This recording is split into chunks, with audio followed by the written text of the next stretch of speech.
Hello, citizens of the world. How is life treating you today? Are you waking up in the morning ready to conquer the world? Well, if not, then let me give you an episode that will light the fire under your feet. Now, if you have no idea what I'm talking about, what I meant is let me give you an episode that is going to inspire you to really live your best life.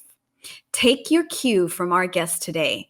As someone who was born under the spotlight, she was definitely given a whole lot of opportunities, but it is what she did with those opportunities that is really amazing.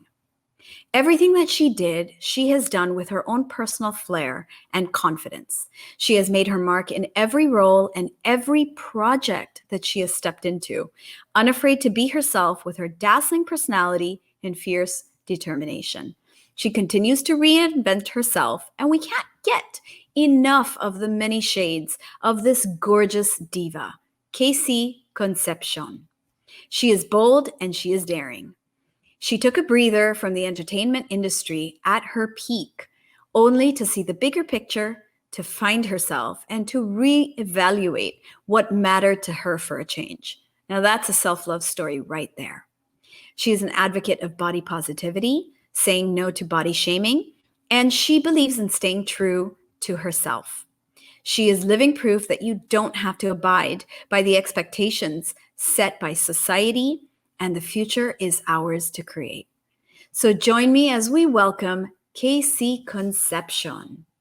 She is an actress, model, TV host, singer, ambassador of UN World Food Program, and also Worldwide Fund for Nature, jewelry designer, video content creator, and finally, self-love advocate. Welcome to the show, Casey. Hi, Casey. It's such a pleasure to have you on the show, and welcome. Sanaya, wow, that was a very generous and beautiful intro. Thank you for all your kind words. It's really nice to be here. Thank you for inviting me. Well, I'm so looking forward to our conversation, Casey, because when I look at all the things you have done in your life, honestly, it amazes me. Like, how can someone have done all of those things and done such an amazing job at it? So I definitely admire you, and I want to know how you do all of this. Now let's start with being the daughter of a megastar in show business. How did you deal with all those inevitable expectations that were set from the very beginning? I mean, I'm sure people were expecting the daughter of a megastar to do the same thing or to prove herself in some way. So how did you cope with all of that? Well, for one, it was definitely, I would say a gift and a blessing to be able to say that I come from a family of artists. My father's side, in my father's side, I have my Lolo Juan, or my grandpa Juan Aureliano, who was an architect and did a lot of these beautiful monuments that we know that still exist today, that are celebrated today.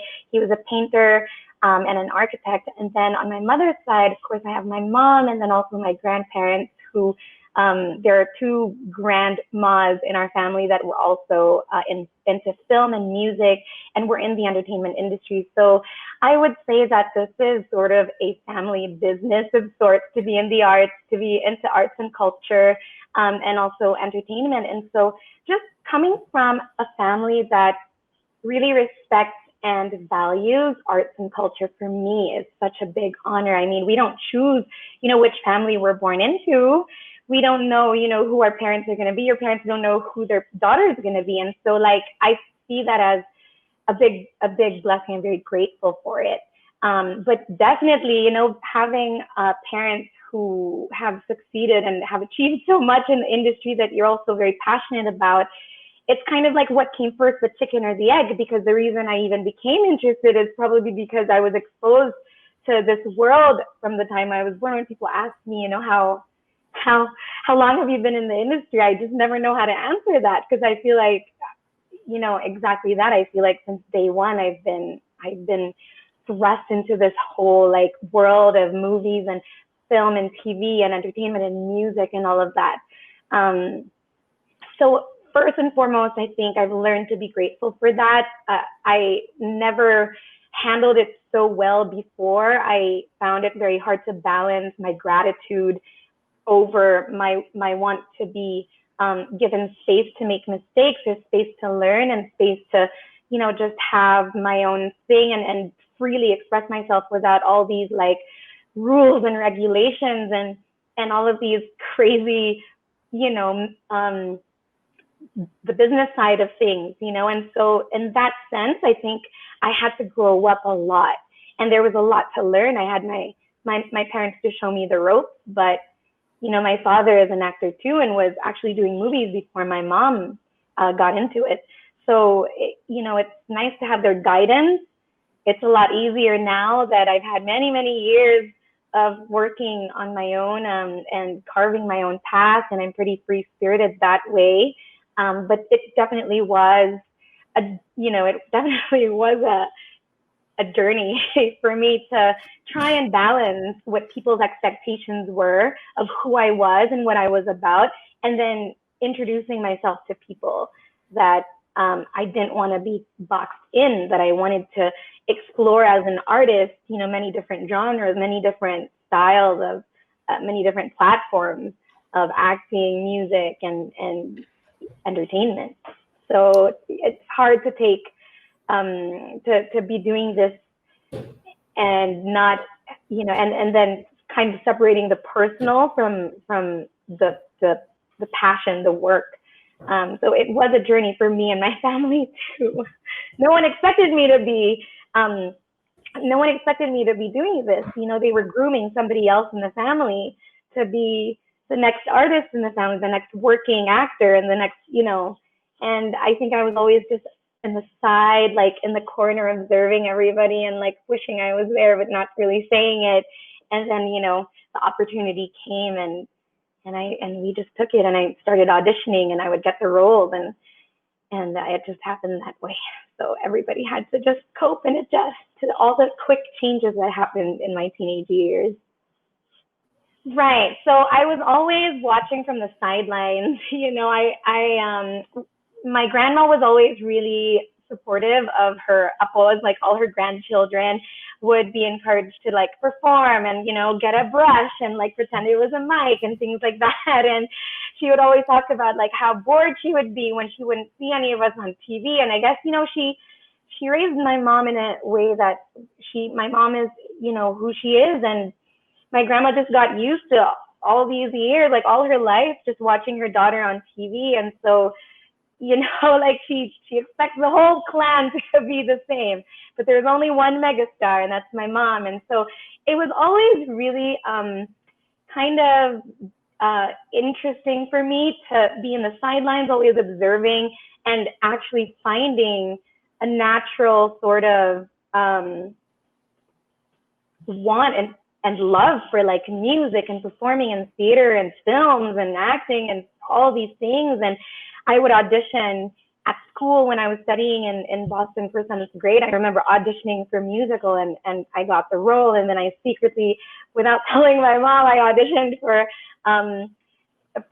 Little Mermaid, this musical by trumpets, and then I got the role. And then I auditioned for Beauty and the Beast, which, the Manila cast of Disney's Beauty and the Beast with Atlantis and Disney, and I got the role. And I just kind of felt like there was something in it for me after a while. And, growing up, I think it was a little unexpected because my mom always warned me about the other side of show business and the other side of entertainment, and really, really wanted to protect me the way she wants to protect her other children from, from the dark side of the industry, I guess.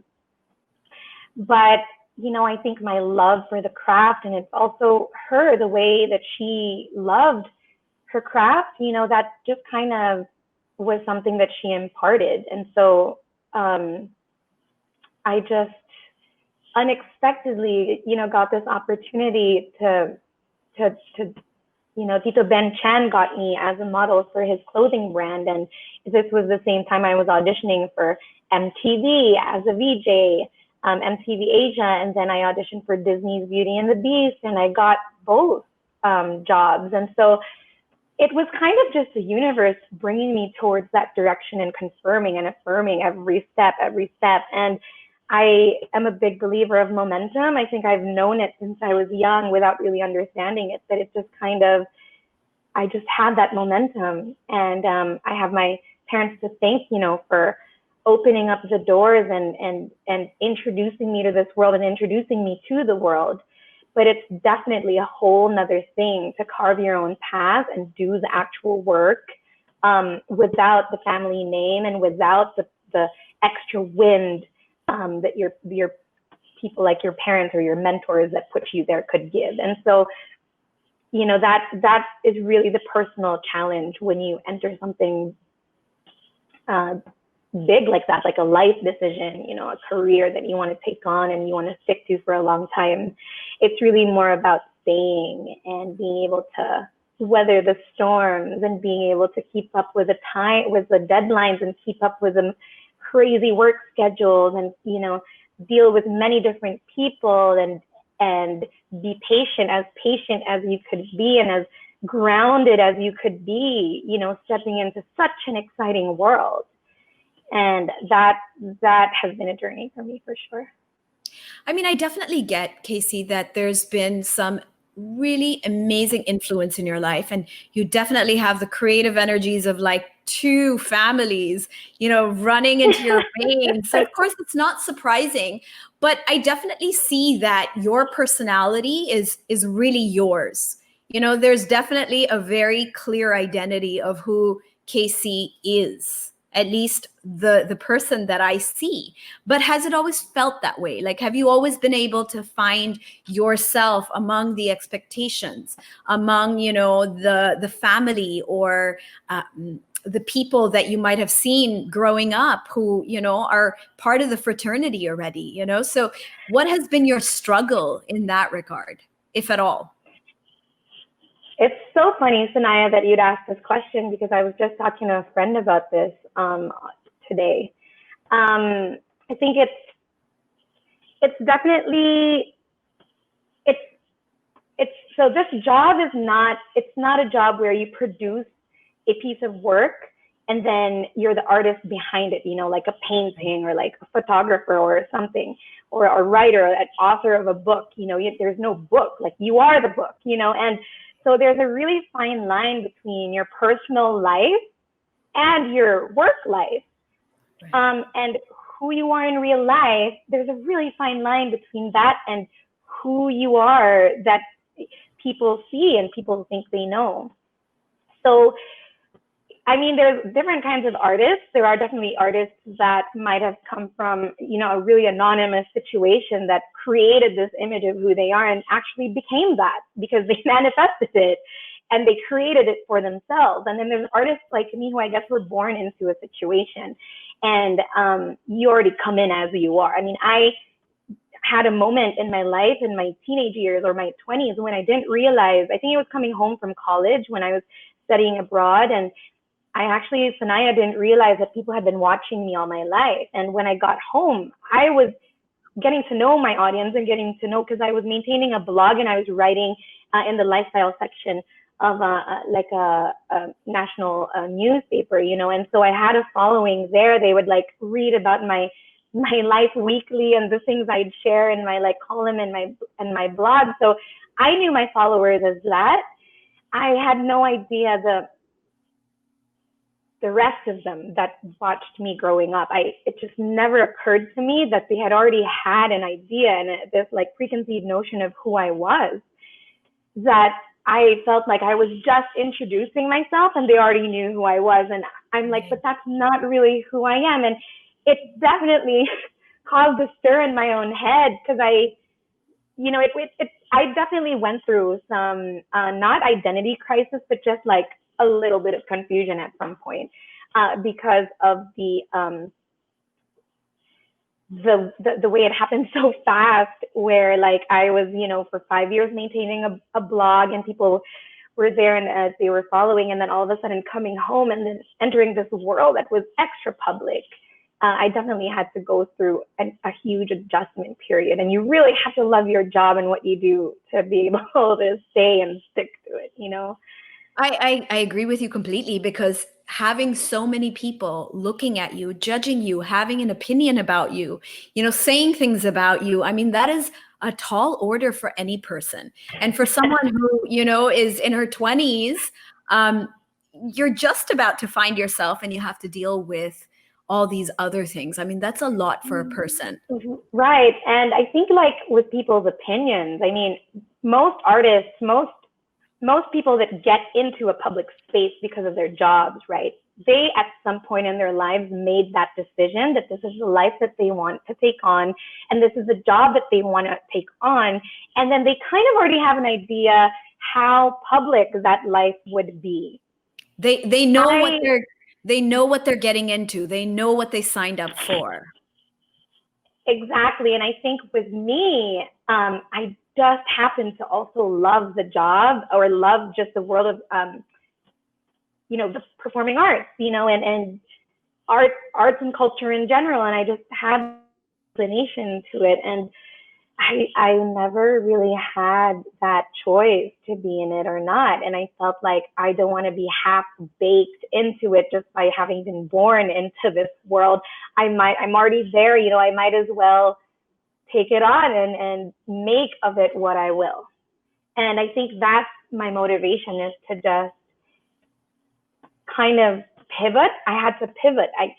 I only had two choices, either to run away from it and do something completely different, or take it on and take the opportunities and make the most of it, because I had the heart for it anyway. So in Life that is sense, I chose my heart over my head, I guess. Life always, presents us with big decisions like this. And these decisions essentially chart the rest of our life. I mean, I understand that big decision of, do you walk away? But then that regret might have been hanging over you. Like, what if I had gone into it? What if it would have been something that would have given me all this joy and pleasure, as opposed to, should I just go for it, embrace it, and see where it goes? So I know, like, there's a lot of risk and a lot of uncertainty.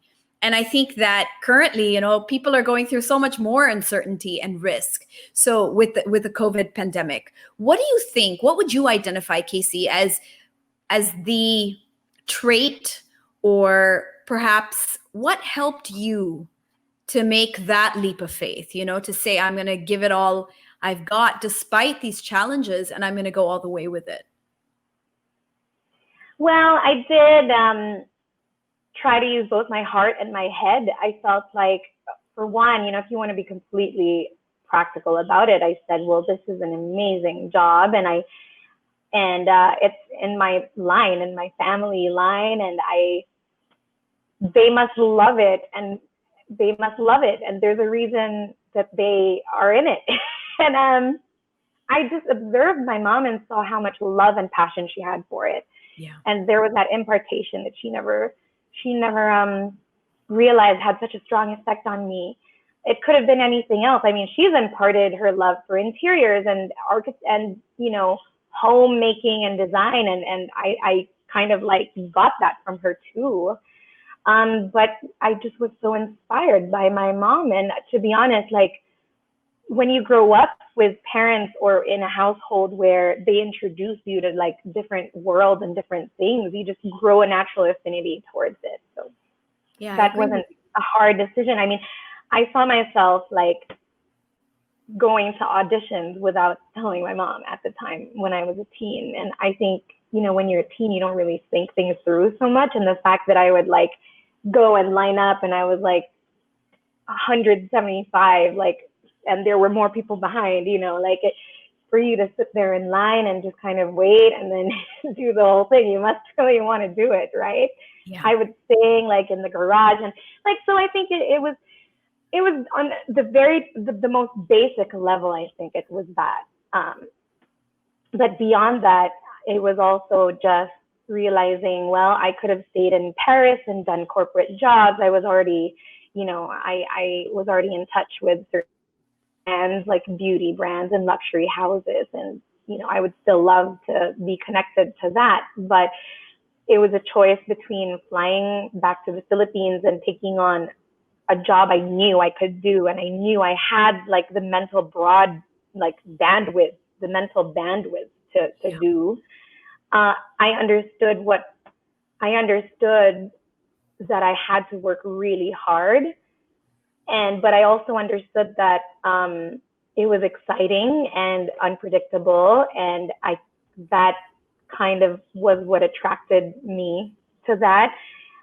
Being in a corporate job was definitely part of what I thought was my plan, because it was the only thing I could see myself doing in France. I mean, I was going to get into beauty brands. I was going to work corporate and do the whole thing. And I was like set. I was like, okay, I don't mind working for L'Oreal or Chanel or whatever. And I took 3 months. I came back home to film some commercials, because I still was getting work. I was still sending out like I was still filming myself and sending things out, and I was getting work while I was away. And I just said, okay, I'll stay for 3 months. I still had a bank account. I still had an apartment in Paris, and I didn't really think I would come to the Philippines and stay. And then one thing led to another, and thank God, I had, a commercial lead to another commercial, and then lead to a theater play, and then lead to another thing, and then until I tried my hand at film, and then I did acting workshops, and 3 months became 6 months, became 8 months, became a year, and next thing you know, I'm flying back to Paris to close my bank account and to end my lease, and Right. then I just decided to fly back here and see. And then a year turned into 3 years, and turned into 6 years, and now I've been here 12 years. And I actually feel that it might be time soon to transition again. Wow, it's been an interesting ride so far, that's for sure. I thought about something you said. You mentioned that some people get a chance to kind of almost curate their persona, their identity before they get into the Right. industry, right? And I thought that was a very important point, that in the entertainment industry, there are people who are themselves and they might be more natural. But I would imagine that sometimes that's more difficult than this, curation, because you are very aware of what you're putting out into the world and it's very intentional. What are your thoughts about that and dealing with these different kinds of personalities? What have been the challenges, Casey? Wow. I mean, that's a very complex question to answer. I have so many life experiences that I could actually pull from to tell you to answer that. But I know I have friends in the industry here and also abroad, who, like, there are instances where all of a sudden they're wearing more makeup, and all of a sudden they're wearing more makeup and they're dressing a certain way that they never, that is not in the style that they used to dress before. And when we have deep conversations over like cocktails or something at night, they tell me, well, it's kind of like my protection, where I would rather have people get to know my version of me that I show the public than like see. And this is what they said, okay? It's not necessarily my views, but it resonates with me sometimes, where it's like, whereas if I go out barefaced and like just chill, it's so me, and I feel so vulnerable that I don't want them to ruin or try to send me all that like negative energy that's so contagious, actually, and can really kind of mess with your own idea and love of yourself. So especially when you're young, it is a very dangerous industry to be in a way. Like, depends on your level of your achievements and success and all, but it's very rewarding, but it's also, there is a price to pay in a sense. And Okay. okay, But so you were on a roll. You were amazing with that question. So maybe we can just pick up with that. oh yeah, I almost forgot. Where did we? I don't know You where to said, pick up from anymore. so you were talking about, which by the way, I totally agree with. You were talking about how a lot of your friends have related to you, that they have their sort of acting Oh, right. personality. Definitely. Okay, I know where to pick up from. Okay, so yeah, so in that sense, it resonates with me. Sanaya, like it's really so important to guard your energy and really protect who you are, because it's it's just something you just. I mean, I've grown into it, and like when I learned how to deal with bashers and negative energy and criticism and everything that actually does come with being so public in any genre, in any industry, the roads are not smooth. There will always be fires to put out. And I think that energy is so sacred. It's definitely something that you need to um, ground yourself in. You have to really learn to say no. And I think when I learned to say no to certain things, then my yes meant more. And when I just educated myself and kind of wanted to be smarter and smarter and smarter about the business side of the industry, what are people's motivations?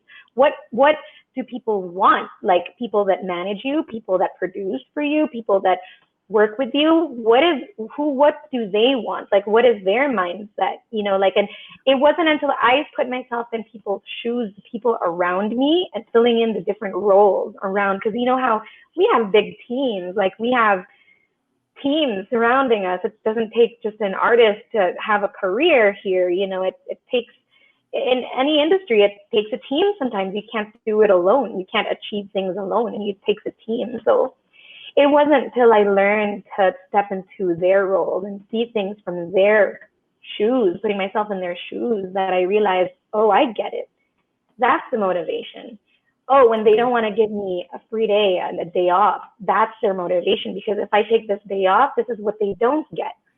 And it Right. wasn't until I learned to do that that I understood my role, my own role, and what I can contribute to the world. It's kind of like, what is your value? Like then you realize what your value is, and you realize that you can actually say no to certain things. And when you do say yes, that it's valued even more because they know you've given it thought. And so it's just really kind of like a muscle that you just have to educate yourself in a way that's not always dramatic or personal or emotional. It's easy to like react emotionally to things, but sometimes you just have to take the higher road and think, work smart. And that's kind of what helps me rationalize and see things from a more, from a different perspective. And so You, that's why I feel more grounded, because I see things in a way that I almost kind of studied it in a crazy way. Or maybe I'm just a geek and things like that.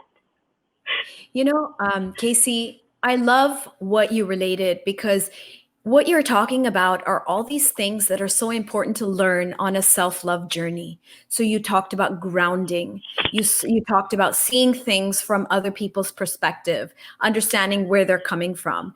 And then you learned how to say no. You learned like when to say yes, when to say no. And the one I really love is the boundaries. You know how much to give, and you know when to pull back. And I think these are really important lessons, Casey, for everyone to learn, because this is where you need to learn how to draw the line, draw the line in the sand, or you got to know how much you are willing to give up and what you're going to get in return. So I really acknowledge that. And I appreciate that you've shared that with us, because I think it is something that a lot of people can take a page from your book, on this. Now, there's something that also came to mind as you were talking. You took a self-imposed hiatus from your career at a time when you were extremely busy. Some people would say that was your peak, and you walked away for a while. So does any of these experiences you've related, I mean, is this what happened? Is this what it took? So why did you step away? What did you learn? And was it the right decision? Oh, it definitely was the right decision. I can say that now. It's been 3.5 years. Well, it was about 4 years. Of course, now I'm getting back into it online. I'm going back to where I began, online and the digital world. But this time as a content creator, and in that sense as a producer, But I definitely had to relearn they talk about branding so much, right? And how you brand yourself and how you brand your business. And I just needed to, I felt like there was really a time, and this is very personal, but I'll share it with you because it is about self-love and everything. There was a time I felt like this toy that everybody loved, and they just dismantled it to see how it worked. And when they didn't put it back together, they just left it like put apart. And there was a time where I felt like I was that toy. Casey, we lost you for a bit. The whole toy example, Okay. we lost you, but that was so good. Can you So can you do it can you again? hear It me was now? so, yeah, we can hear you. Okay, yeah, because it started raining. When the rain pours, that's when it gets cut off. It's so crazy. It's okay. But okay, So well, you said it was personal, but I'm going to share it here because it's a story about self-love, and that's when you cut out. it is a story about self-love. There was a time that, very personal, but I'll share it, that I felt like this toy that people, was interesting to people. People loved this toy, and certain people just wanted to dismantle that toy and see how it worked. And then when they couldn't put it back together, they just kind of like hands off it, and then they kind of just, hands off. I'm going to leave this toy here, and I don't know how to put it back together, so I'm just going to slowly walk away and pretend nothing happened. And in a weird way, that's really how I felt. I felt like some character in the Toy Story or something, where I'm like, well, wait, you like dismantled me, told me I was this and I wasn't that, and who I was and who I wasn't, and how I should dress and how I shouldn't dress, what color my makeup should be, what color my makeup should not be, how I should speak, how I should not speak. And then, and then I was slowly like losing myself in the process of this whole thing, that like I just felt like the people were trying to manufacture me in a way that wasn't true to me anymore.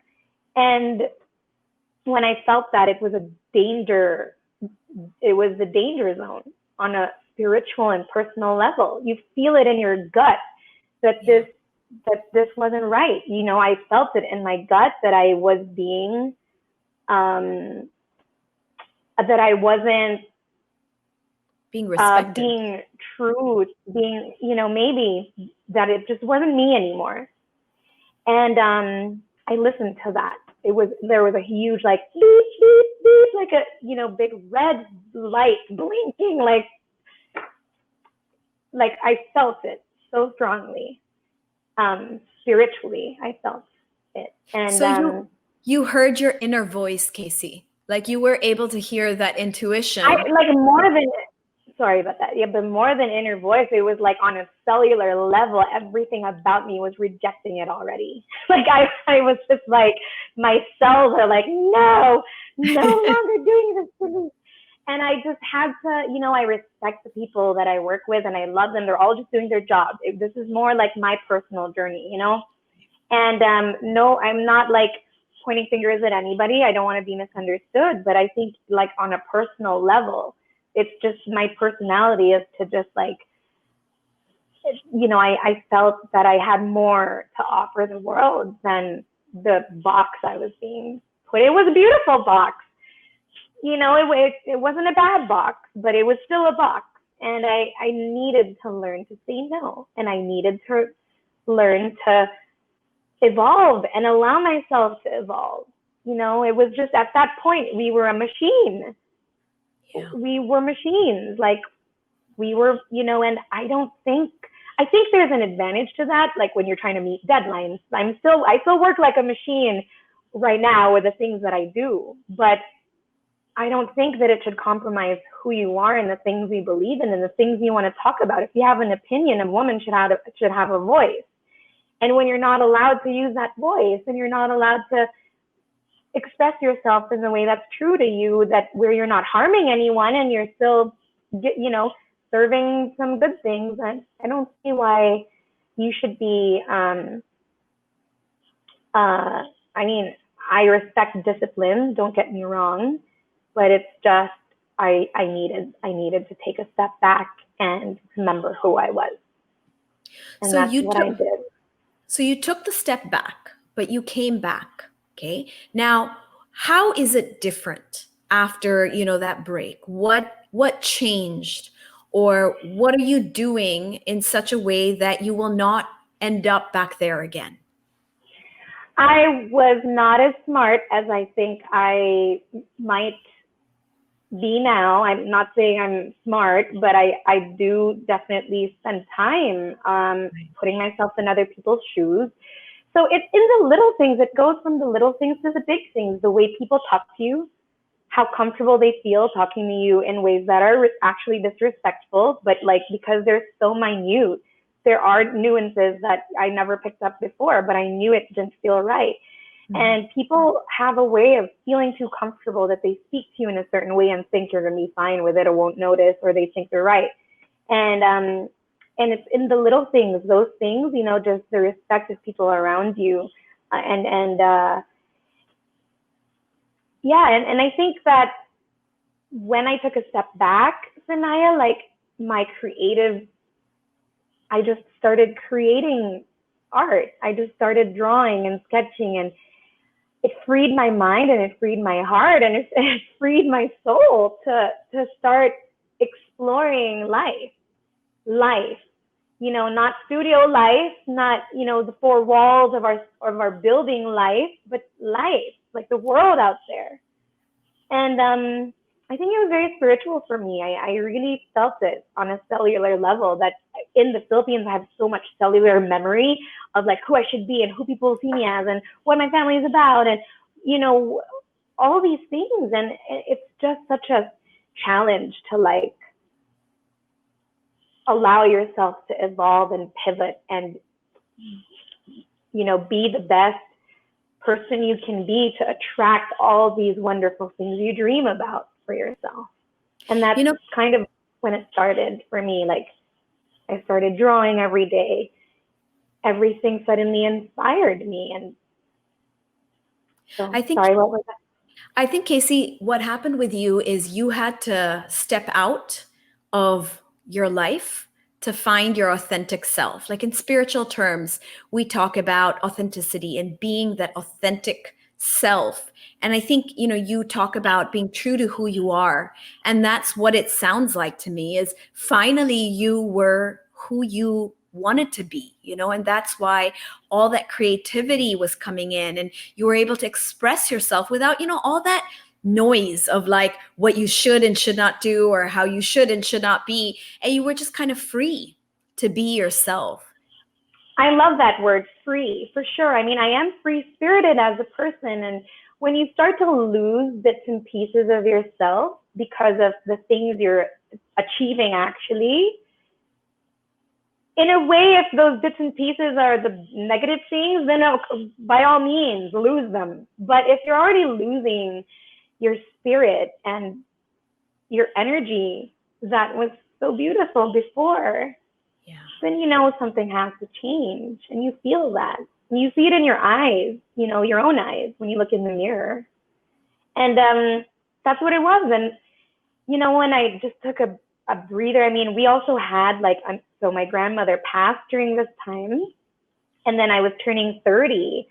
And so I think those were two big milestones in my life that really pushed me to change something, to shift. And I listened. I really listened, and I used it as everything is about timing. I felt like I just had no momentum for anything at all at that time. I had no plans. I could not make plans. I had no idea what I wanted. I mean, I was just telling my friend, I didn't even know how I liked my eggs cooked. I didn't even know what colors I liked anymore, you know, like I was just like crazy, like a crazy like situation where you're just not even sure about what you even like anymore. And I had to definitely take a step back and breathe and take care of my body. I wasn't taking care of my body at all. You know, I was not sleeping and not eating well, and just I was so thin. I was like always trying to maintain my TV weight, and I know exactly what my TV weight is up to today. Like I know that if I want to go back to TV, I still in my heart would want to be that, like look like that, but in a healthier way. But at the time, I was, you know, really, really like conscious of my body and wanting to stay at my TV weight because I felt that I looked my best. And I was always like pressuring myself because I didn't want to fail anybody. I wanted to make my parents proud and make the family proud that I was the unexpected artist in the family. They were grooming somebody else to be out there. And then I suddenly was it because of an opportunity of somebody, Tito Ben, putting me on a platform and my mom agreeing to it. And so it just became that. But I just wasn't mentally prepared to, you know, I think I'm very adaptable as a person, which is really important, an important quality to have, to be adaptable. But it definitely has been a process. And I think that I've been able to heal, and I've been able to actually get my energy back and get that sort of like find the light. You know, I found some kind of light back, and it just felt so good to be able to say no and be gentle and still feminine and kind about it, you know, not abrasive about it, but just really like firm and gentle and feminine still. And so I think that's it. And then weirdly enough, when I started like creating things, you know, Sanaya, like I suddenly felt a lot more girly and a lot more feminine than I did before. Because when I was like always on the go and always trying to like do my best with every show, you know, like you're pushing yourself, like I felt so like it was just so masculine. I can't even explain. It's like all of a sudden now I just feel like such a girl. I feel like I became so much more gentle and so much more like understanding and gracious with people, and people always tell me that, and I'm like, really? But it helped to be able to just give yourself that time to rest and breathe and listen to what you want to do, and without hurting anybody, doing it right without burning any bridges. You know, you have to do things right. You don't just say like, oh, you shouldn't be abrasive with pivoting. You shouldn't really be. I mean, for me, I just try my best not to be abrasive about it, but I try my best to be firm and still very cautious about, you know, how I end things and move forward. But it takes a lot of energy to do that too, you know. So I'm really happy that I was able to transcend and kind of really take that time to just like, it was hard. It was really hard. Like there were moments where you felt like nothing was happening, and like this weird, like the feeling of being stuck, and that momentum is stuck and there's no momentum and your energy is just like not amazing, and it's just not a good place to be.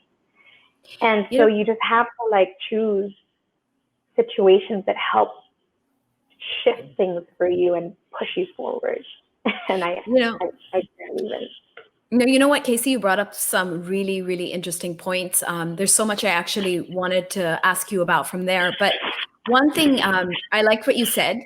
I liked what you said about the energy and how you came from a place where it was a very go, go, go pushing energy, which is why you described it as a more of a masculine energy, which it is. When you're very like, you know, having to kind of use all your energy to push forward, that is a more masculine energy. But when you kind of allow things to happen, that's the feminine energy. And I think that you got to a place where there was so much self-love that it was just kind of flowing out, you know, it was spilling out. So it's so much easier. I think so. Maybe, you know, but I didn't know all these things before. I just went with how, you know, feeling your way through things is also important because that's the stuff you can't rationalize, you know, so it's just, I see how my decision for my career has affected my behavior towards personal relationships. Right. Like, I see how much more relaxed I am and trusting, and also a lot more, just, like understanding I am now. I mean, when I was working like that, I had no patience for men. I was like,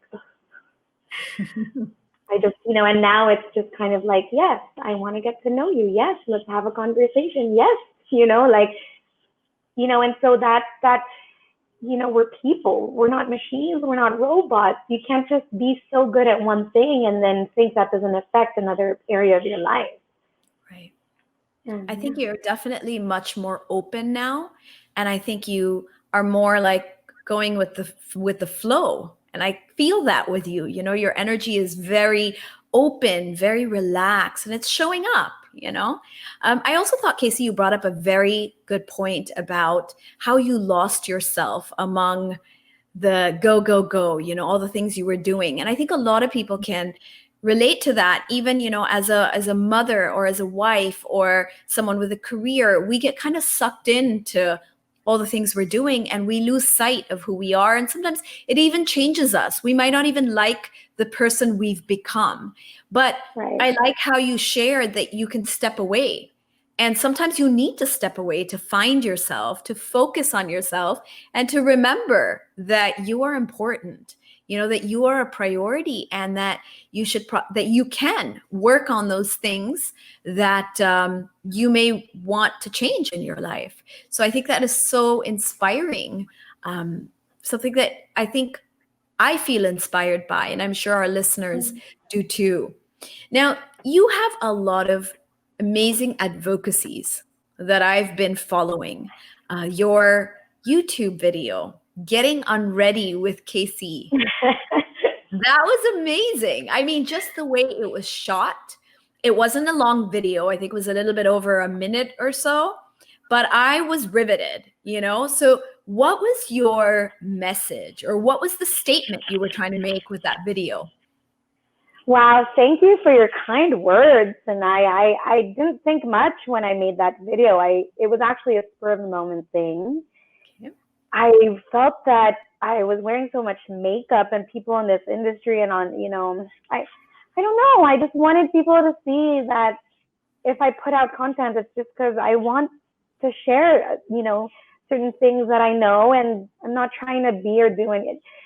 Basically, with everything I've told you about working with a huge, like, giant of a network and how they function, and it's great. It's made careers and really, created successful careers for people, and people in return have been able to support their families and live an amazing life. So it's, but for me on a personal level, I think coming back to the digital world is such a gift, and I don't take it for granted, because these are, 5-minute, 10-minute, or maybe 1-minuters that you can actually put out, and they don't have to be controlled by anybody.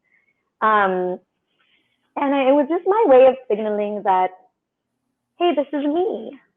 Like, you see me on cam, and then you see me with no makeup on, and this is me. Take it or leave it, And I think it's important for people to appreciate things like makeup and beauty and fashion. And, I'm still a girl at the end of the day. I like to dress up. I love it, actually. I'm attracted to all the colors and all of the things, but it's also equally important to actually look at who you really are without these things.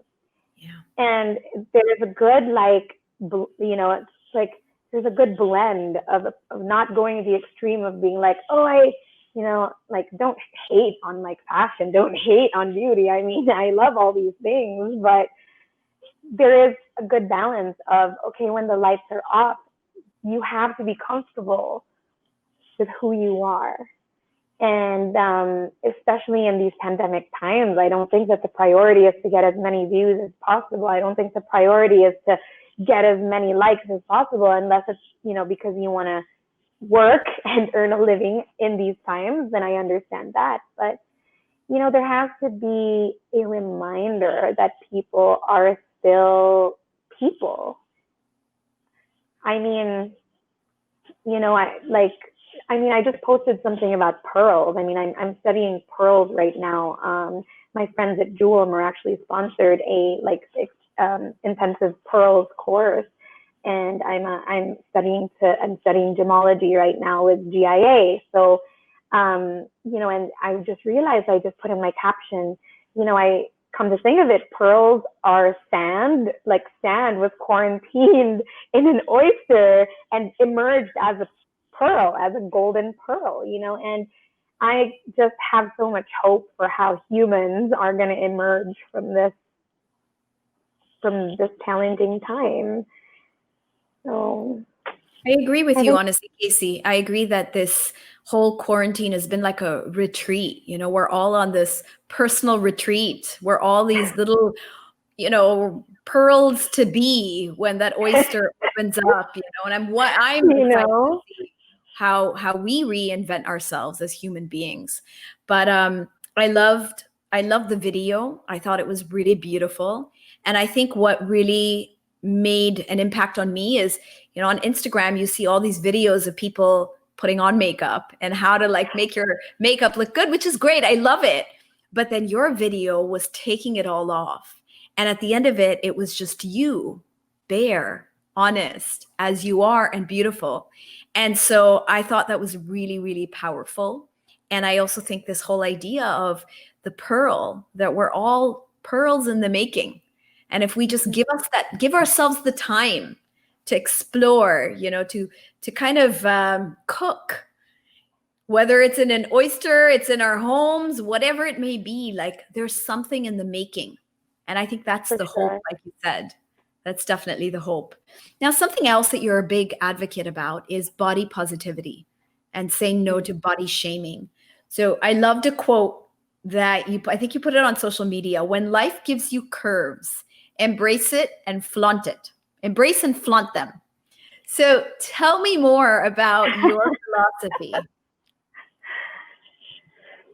Oh, well, I think female bodies should definitely be celebrated. These are pandemic times. We're talking about health and wellness. Right. I mean, really, should the priority be to bash somebody because of the size or the shape or the whatever? No.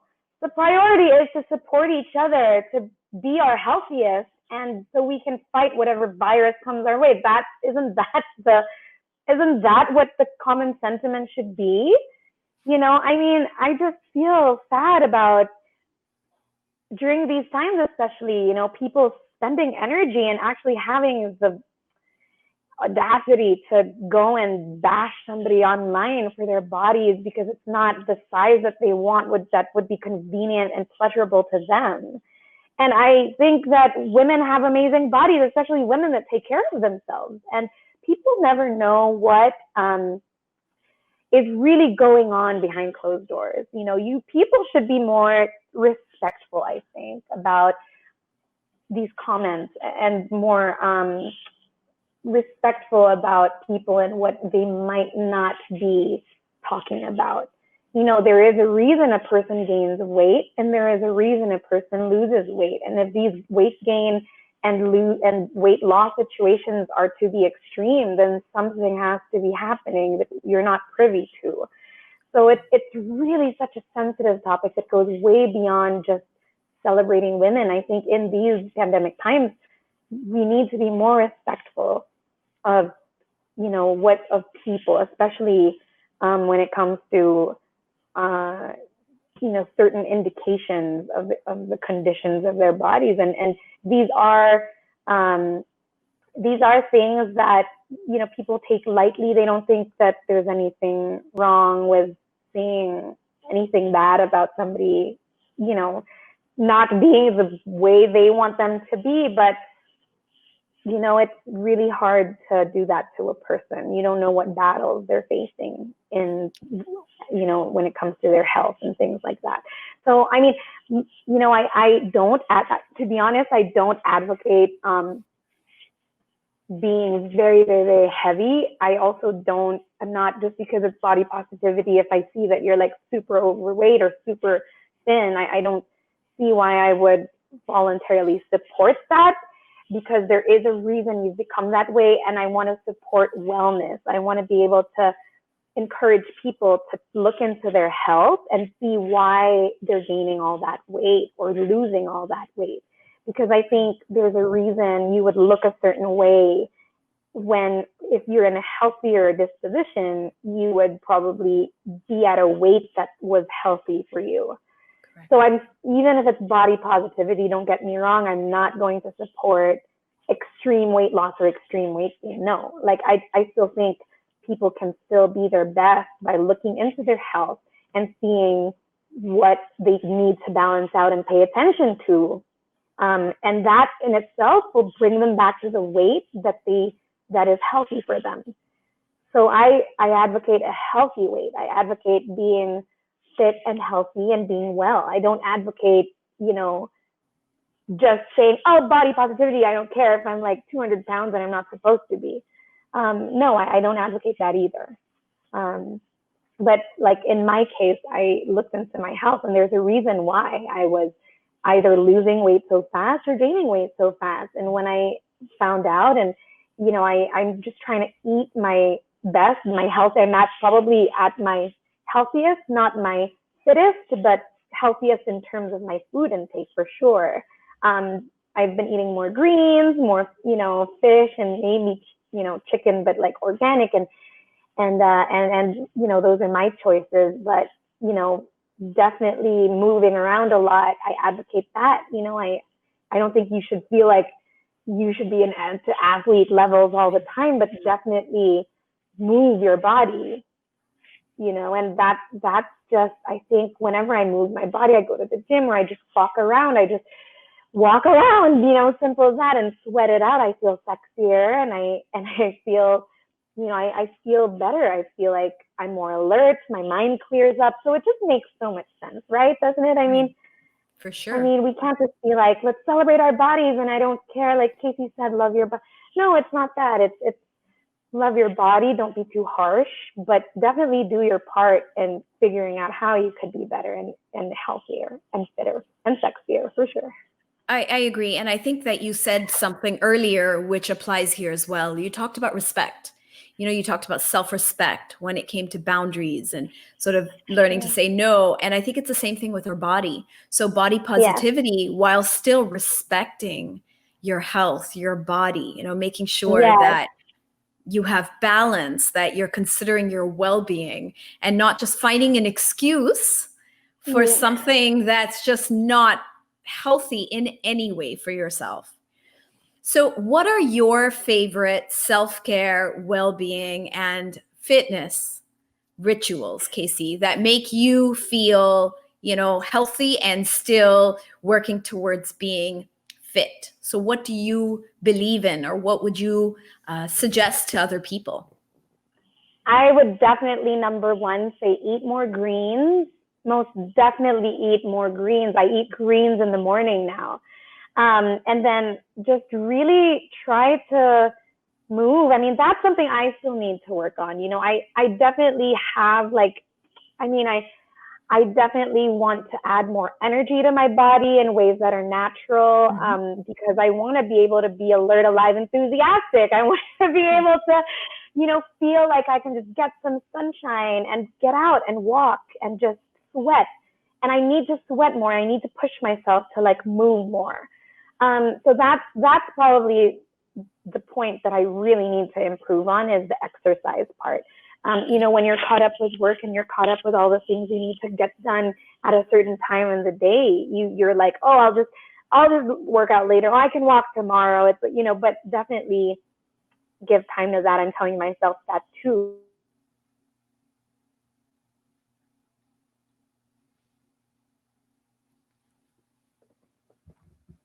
Yeah.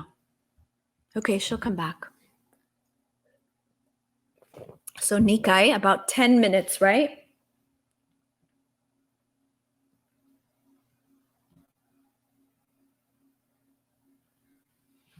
Yeah. Okay. So I'm going to ask her a little bit about love and relationships and soulmates. And then I'm going to end with the Project Loving Myself mantra. Hi, Casey.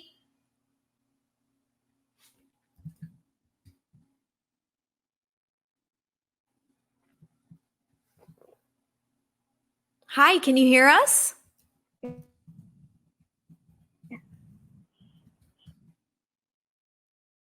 maybe she'll restart.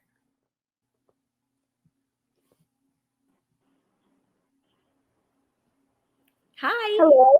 Hi, I'm so sorry about No that again. worry. No problem. Oh my The- gosh. We're used to that. This is the Philippines, so we've all, I think, learned patience with Wi-Fi.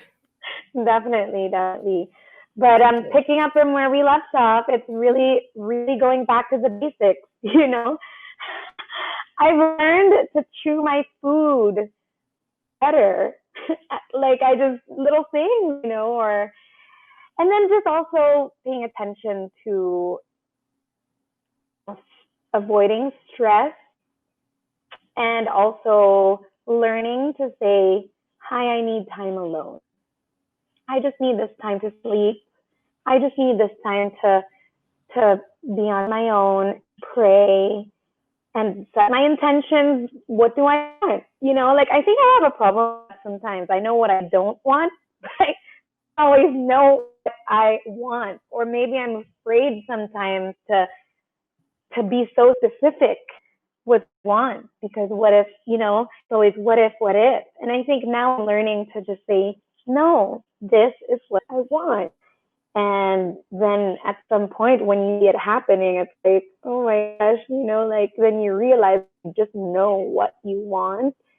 It kind of just, it, it just falls into place. And so right now I just want to be at my healthiest. And that's really it's just going back to the basics, really. And I think that's why I've been out of Manila because I live alone. I live in a small condo unit on my own with my two dogs, and it was actually getting really hard. And I just wanted to get out and get some sun and be around greenery and be around nature. I think nature is so healing. Yeah. It's such a healing feeling. Like just remind yourself of the grass and like the ground and the sky and just trees, you know, like it's so crazy how big of a difference nature can make. And people take that for granted when they don't live in the city. All of a sudden the city is not as sexy as it used to be, you know, for me at For least. sure. I hear you, but I say that all the time, Casey, with my students, with my clients. Like when you're just feeling kind of low or anxious or overwhelmed, and you just take a walk in the park, or you just go hug a tree. I mean, nature is one of the most powerful healing energies in this on this planet. So I am a big advocate of being in nature. And I think, every now and then we should just kind of take a staycation or just go out for a drive and just breathe fresh air, get out of the city, like you said. And I think it really recharges the batteries. And it also kind of gives you a lot of creative energy to come back to your life, and doing more. Now, Casey, we're getting close to the end of the show. And I'm having honestly so much fun because I'm learning a lot about you. And this has really been a great conversation. But I can't let you go without asking you about love. Okay, Oh so dear. yes, I want to know where you stand right now with love and relationships. What are your thoughts about soulmates? What's in store for you? I definitely believe in soulmates. I definitely believe that, well, I believe in soulmates if you are both working towards, you know, being in that frequency together. If you know what I mean? I mean, it's really weird. There was a moment in my life recently where I really wanted something, and and then I just really was yearning for something. I'm not going to share too much, but I was just like, I just really willed for it to happen. And things just started to happen, like I started, being in touch with certain people that I felt like I've known for a really long time, and it's just all about like connection and also compatibility and the right timing. I think it's really interesting to see how things just hit at the right time and then they hit right. But you both have to will it at the same time. And that's why I believe in soulmates. I think if both people willed for it to happen at the same time, then it just matches. And I do believe in that, because it's hard to want something that the other person is not wanting the same thing, right? So when you find a person that wants the same thing and then it hits at the right time, then definitely I do believe in soulmates. But in terms of love and all of that, I mean, I would definitely want to attract that same energy in my life that I've been working on. I've been working a lot on clearing my energy and really wanting to be the person that I dreamed to be, the woman that I want to be. I mean, I'm not perfect. Nobody is perfect at all. But there are definitely situations where, okay, I reacted this way to this certain thing because blah, blah, blah. I don't want to act that way anymore. Okay, I made a mistake here. I don't want to ever make that mistake again. That is not happening again. And this is what I need to change. And that's just fair for whoever that person might be. When I meet that man, I definitely would want to be helpful to him as well as him to me, in just keeping at that level of always just wanting to be the best that you can be. I mean, maybe I'm just crazy that way. Like I want to self-actualize all the time and I always want to be like better and better. But I mean, there's, you don't lose anything when you try, and you become a better person, touch the lives of people, it just in a different way. And, I just want to be able to find that. I just want to be able to know when the timing is right and do things when the time is right. And in that sense, both, it just has to, because I believe in that. Do you believe in soulmates? I do. I completely do. And I do think there's that moment where like the stars align and two people who are really meant to be, and it's the right time, they come together. But I also think you're really spot on, Casey, with what you're doing. I do teach, I very much believe that where we are on our own journey of life, whether it's self-love or our own sort of spirituality, we are going to attract someone into our life who's exactly at that level. So if you're still like working all your stuff out, you're going through a lot of your own personal stuff, if you attract a soulmate at that point, that soulmate's going to have all this other stuff going on in his life. And two people in the midst of conflict internally are just going to create more conflict in the relationship. That's why when you said timing, it's really about timing.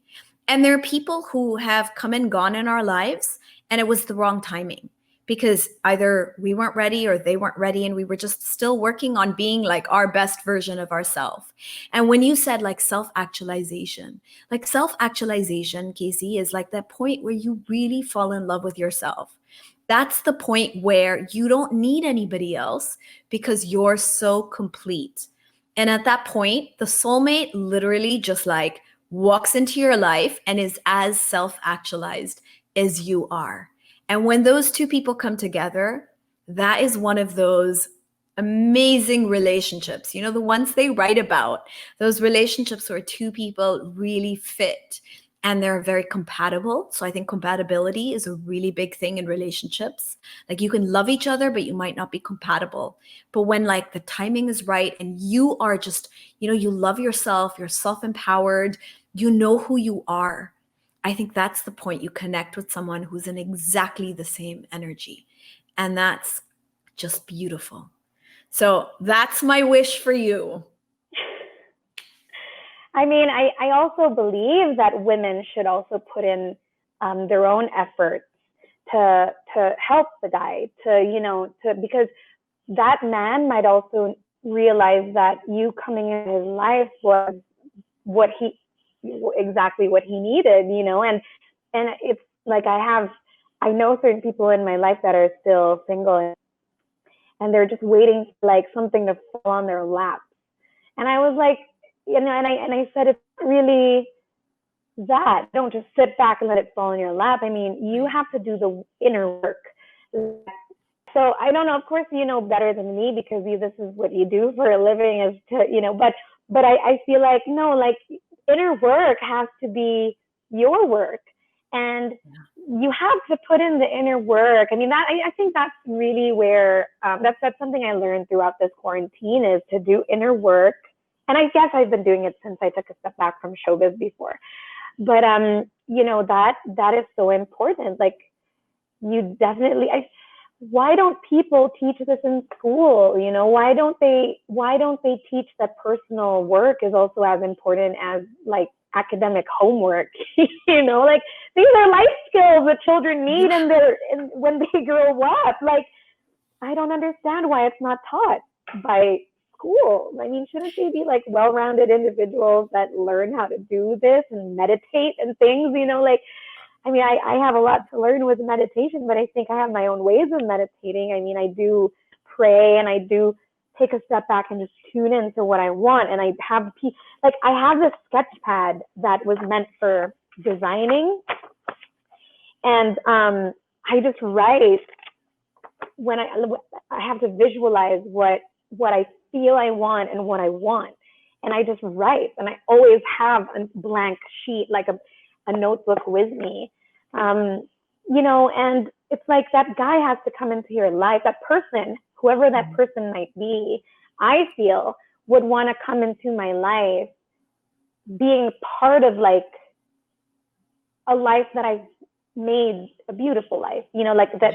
I want to also enter a man's life where that life is a beautiful life. I mean, it won't be perfect all the time, but I want to be able to feel that the guy is constantly putting forth effort to make it, the best life that he and we could live. And so I don't think that everybody's like that. I don't think everybody really believes it's a priority. I think people are like, oh, you have so much time in your hands, or it's because you have this and you have that. But no, I think no matter what social status or what background, it's important to be able to, if you have the chance and you're still single and you still have the choice, like me, it's definitely a lot of work to work on yourself and realize where you're not perfect. I'm always looking at the other person and what they're not doing right, but then what about me? Like, I'm not amazing when I react to certain things a certain way. I mean, I don't think I'm charming when I'm like abrasive or maybe not as gentle and kind as, I could be, and then I work on that and I point that out to me more than I do like, oh, that person did this, that person's not that. And I think that's a big change that happened in my life, where now I always just kind of sit back, stare at you, and I'm like, this is where I could have been better, but this is also where you're crossing the boundaries. And so then I'll decide whether you're out of my life, or I just take a step back, or I limit my exposure to you. So I hope that my soulmate definitely, I don't know if he's already come, but I definitely hope that it becomes something in this life, because I want to experience that. I'm sure. Casey, first of all, you echo my sentiments completely. Like, of course they should be teaching this. Like, why doesn't everyone know all of this? But, Casey, that's why the podcast. That's why I look for people like you who have, traversed this journey, who have learned to love themselves, and who've kind of come out on this side where they finally understood the importance of self-love, of inner work. And I also love how you talked about being responsible for yourself. Like, we're always looking at the other person and what's wrong or what's right about them. But like you said, turn the mirror on us and let's see if we have all those qualities that make us attractive to somebody else. Like, if we want someone who has their life together, who's really just someone you can rely on, someone you can completely fall in love with, someone you can trust, then we have to be that person. You know, when I was a child, someone told me this, and I will never forget this quote. They said, this person told me that there's no such thing as a soulmate, okay? But you have to become that perfect soulmate for somebody else. It's not like you're just born that way, but you have to become the version of yourself that makes you perfect as you are, but that also makes you so perfect for someone else who's looking for someone just like you. Okay? Yeah. That's true. I Because feel that's like also a gift to him. That's also a yeah, gift to the men. You know, for in the same sure. way that that would be a gift to you, whoever that person might be for you. For sure. I think, you know, growing up, it's always, especially coming from strong women in my life, you know, the narrative was, or the mandate actually was, live your life like you don't need a guy. But I do need Yeah. that person in my life because at this point that I've worked on myself, worked on my career, and done my inner work, and I'm still, I don't think it ever stops. I don't think it should stop. But now it's like, but no. I mean, there are certain things that man can give me that I can't give myself. You know what I mean? Of And course. it's just no, like that openness to the man is what he needs from you, because you have to let him be the man. And so I think that's a big revelation for me is men need women as much as women might want or need men. Yeah. But I don't think you need them in the sense that they'll complete you and make you, you know, you can actually, you know, I mean, I can't speak for like single moms and people that have gone through a lot with their own people. I can't speak for anybody else but me. So yeah, for me, I may be I may be a romantic that way, but I am a romantic, and I still do want that presence of a man in my life. I think it's about finding the person who's going to complement your life. As you said, not complete you, not fulfill you, but finding the Right. right compatibility. Because at the end of the day, we're human beings and we need interaction with others. We need connection. And this pandemic, I think, has taught a lot of us that we can't do this alone. You know, we'd go Oh, crazy if we had to be locked in our home. tell me about it. I went through exactly that. Right. I did get locked into my home alone for almost 3 months, and I don't ever want that to happen again. Yeah. So I definitely, it was a milestone moment for me to, you know, go through this pandemic alone that way. I mean, this quarantine that way. So I definitely am very open to connecting and seeing and exploring being with somebody right now, for sure. And Amazing. I was never this open and vulnerable before. And I was always afraid of guys. I don't know. Like I always had my walls up, and it's just so different, my approach now, I think, than before. You know, I think this is the point. Usually when I see people get to this point in their life, that's when soulmates start pouring in. So, Casey, there's, I'm sure, a lot of interesting things that are going to come ahead, and I'm very interested to see what happens. But I hope so. we are at the end of the show, Casey. So I want to ask you for a message to our listeners. I call it the Project Loving Myself mantra that you would like to share with our listeners, what you believe that you want to impart to them about self-love, or something you've learned that you'd like to share. Wow, I'm no guru or anything, but I definitely think that you should really take time to get to know yourself, get to know what you're capable of doing, all the good and all the not so good. You have to know what your weaknesses are, your weak points, you know, and you have to know until where you can do things on your own, you know, and you have to know your own boundaries, what is okay for you and what's not okay for you. And really don't be afraid to to not always meet people's expectations when it comes to your personal life. For business, of course, I understand for business, of course, but don't make the mistake of treating your personal life like a business so much. Like, you have to tune in to what you want and what feels right in your gut, but you also always have to study and keep educating yourself about certain people, certain things, and don't be so in your own mind that you forget that you're part of a bigger picture. Like, you will learn a lot about yourself and about the world by seeing how other people live and observing other people around you and understanding, like I said, putting yourself in other people's shoes. So you don't always accept things personally. A lot of the time it's not really about you. A lot of the time it's also about who they are. So if that means they criticize you or they might have things to say, it's also about who they are and what they lack, that they have that energy to shoot at you, or that energy to throw at you that's not really positive energy. So I think that, and just not being too pressured to meet people's expectations, and don't lose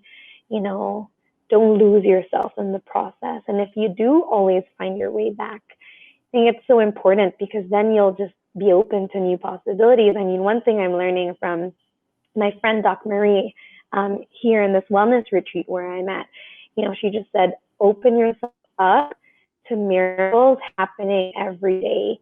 Make it believe that miracles will happen every day for you as if it was a normal thing.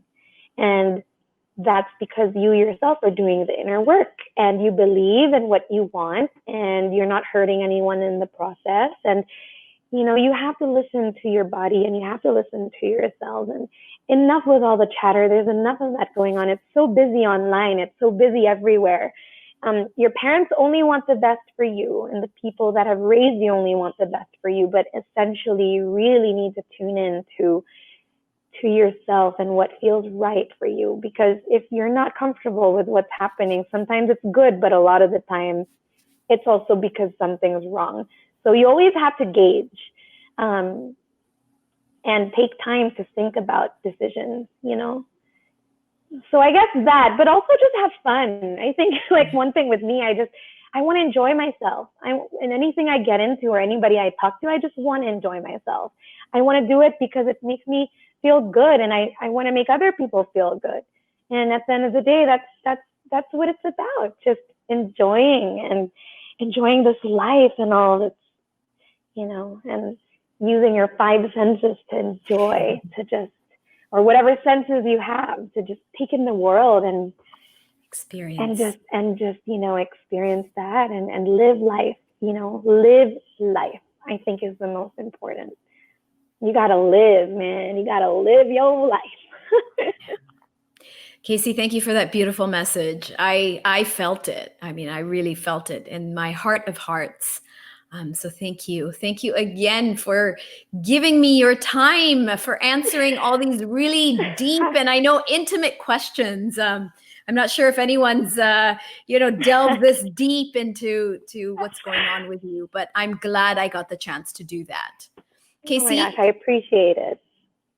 Casey, can we invite people, because I know you're creating a lot of content. Can you invite people and give them details where they can get more of your content? Oh yeah, for sure. Thank you.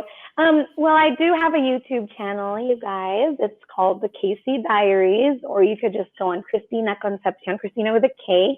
And I also have a weekly Instagram cooking show on Saturdays, Philippine time, 11 a.m. So we just, me and my friends, we just cook. They teach me how to cook while we're together, but apart.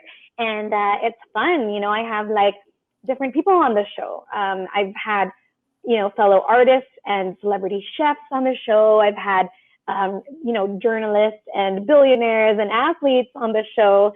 And most importantly, these are just friends of mine that I thought could share like one recipe they want to share with you and me. Together, we're going to learn one recipe at a time. And on my vlogs, on my YouTube channel, we are going to be taking big bites out of life, one video at a time. So I hope you guys enjoy being on this ride with me. Thank you to my 100,000 plus subscribers already. But really more than that, I just want to share what I know and you can share with me in return. So let's just have fun together and just, go on this life adventure together and learn from each other. I love learning. I'm such a curious cat. It's crazy. So I love learning from the online community where I first began. And this podcast, oh my gosh, I'm going to be watching all the episodes. I want to learn from Project Loving Myself, Sanaya. And, Thank you. and I'm really, really so honored to have been invited over. And I'd love to have more conversations with you off camera, like behind the scenes, just learn. And thank you for sharing your time with me too. Casey, we're definitely going to connect after this. I completely feel it. So thank you. All right. Thanks. Yay. Okay. That was so awesome. I didn't want it to end. I'm so glad. So I loved it. Not a lot of people ask me those questions. So I really actually enjoyed that too. I mean, too many people ask superficial things, and to be asked these questions, that was amazing for me too. So thank you for asking me those questions, because it was so nice to be able to talk to you personally about that. Thank you. And I'm sure I'll learn a lot more from you. These are just things that I've learned like on my own, so I'd love to like actually connect. But you've been doing, honestly, from your stories, you've been doing great. Like, seriously, I would not be surprised if like a soulmate came waltzing in like any moment because of where you're at. Seriously, you're in a really good place, and it shows energy wise. Like, I'm reading you and you are in a really good place. Of course, we're all like a work in progress. I'm still working on myself. You're still working on yourself, but you're in a really good place.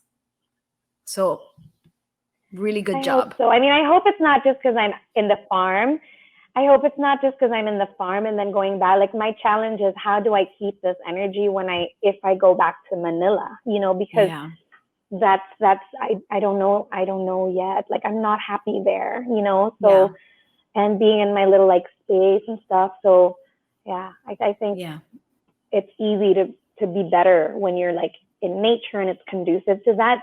But I hope I get to keep that with me wherever in the world I am, Yeah. I gotta learn. I gotta learn a lot. There's a lot to learn. You're doing really well. And the city is the city. There's just crazy radiation and negative energy and stress. And that's just what brings us down. But I think as long as you keep tapping into yourself the way you're doing, you're going to do really great. Seriously. I got to learn some tools from you, though. I got to learn all the tools. We'll connect. Thank you, Sanaya. Thank you, Casey. Hi, this is Casey Concepcion, and I will be on the Project Loving Myself podcast with Sanaya to talk to you about my well-being journey and just my adventure into finding how to love myself. And we all need to learn a little bit more about self-love, so I hope to see you guys there. Are you as floored by Casey Concepcion as I am? I had no idea behind that personality we see on TV, on YouTube, on Instagram, there was all this going on. And I loved it. I mean, I loved how she's been working on herself. She's very clear about where her areas of improvement should be. She knows who she is. And she's working on it. She's trying to be the best she can be. And I see it. Like, honestly, she was oozing positivity. And there was just such a gentle energy about her. It's the mark of someone who has really learned to fall in love with herself. And I love that she is the perfect role model for this show. Now, tell me what you thought. Connect with me to share your thoughts on @Project Loving Myself podcast on Instagram and Facebook, and definitely tag me at Sanaya Gurnamal. That's SANAIYAHGURNAMAL, and you can find me on all social media channels. Thank you for joining me on today's episode of the Project Loving Myself podcast, where you find ways and inspiration to live a life that is just bigger than who you are, a life that brings meaning to yourself and adds value to the world around you. And I think that when you get to that point where you are more than just what's going on with you, you will start shining your light and sharing your love with others. So I give you today the Project Loving Myself thought for the week, which is you can be a masterpiece and still be a work in progress. So learn to love yourself while still doing the inner work, improving yourself, being the version you choose to be. This is Sanaya, and it's time for me to say goodbye on the Project Loving Myself podcast. But I'll see you again next week. Thank you again for joining me. This is brought to you by Podcast Network Asia and powered by Podmetrics. Remember, you are loved.